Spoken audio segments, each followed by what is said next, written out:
One of the greatest lessons I have learned in this period of the pandemic is that crisis is a call to leadership. And what do I mean by this? Stick around.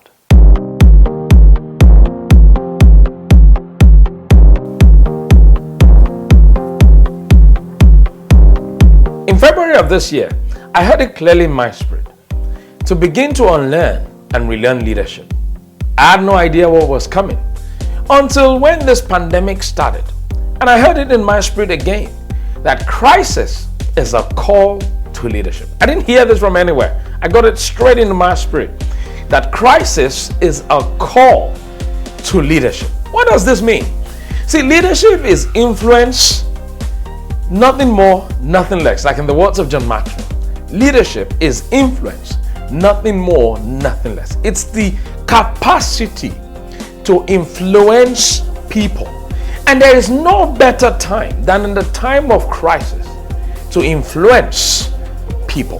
There's no better time for your voice of leadership to be heard. And how do you lead? You lead by discovering what you carry. You lead by using what you have.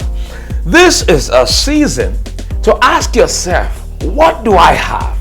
What is it that I can use to lead, to be of influence, even in this period of crisis? See, many people are in panic mode. Many people are sad. Many people are afraid. Many people are doubtful. Many people need hope at this particular point in time.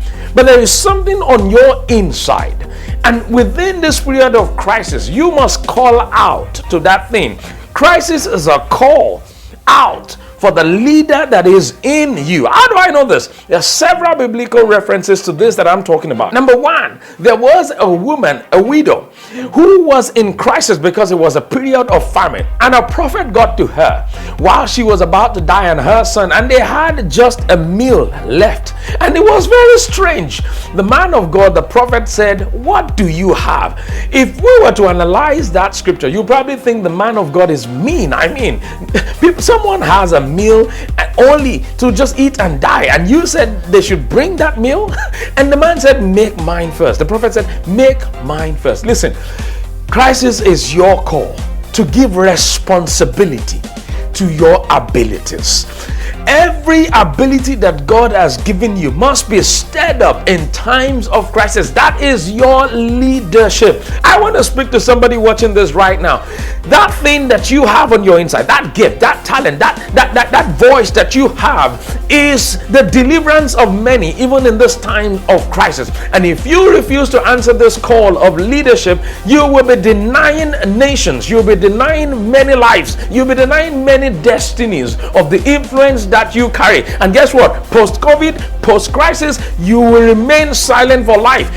God always uses crisis to raise a voice. When there was Goliath the other day marching 40 days and 40 nights in the face of the Israelites, God used David as a voice to deliver the entire nation. Listen, Joseph was in the prison and Pharaoh had a dream of an impending crisis, and that was the dream that got Joseph out of the prison to deliver the entire nation and generation of the Egyptian at that particular point in time. Listen, every crisis is a call to the leader that is in you. Esther was another story. The Jews were about to be wiped up from the face of the earth, but Esther had to rise up and call out to the influence that she carried on her inside. Listen, God will not demand from you what you do not carry. And I want to speak to somebody watching this right now. There is something that is calling out your name, even in the midst of this crisis. You need to answer that call because you have a leader within, and your word awaits that leadership, awaits you giving responsibility to your ability. God bless you. Hey, and thank you for watching this episode of MOTIVITALITY. I believe you have been inspired. If you have, can you share this message with someone right away? And if you're saying, Dr. Sam, I love this message, would you please come bring this message to my church, my corporate organization, or that event I'm putting together? All you have to do right now is go to samuelekundayo.com/speaking, the link on your screen right now, and you'll be able to book me for that event of yours anywhere all over the world. And by the grace of God, I'll do my best to be there. Thank you once again for watching this episode. God bless you, and bye now.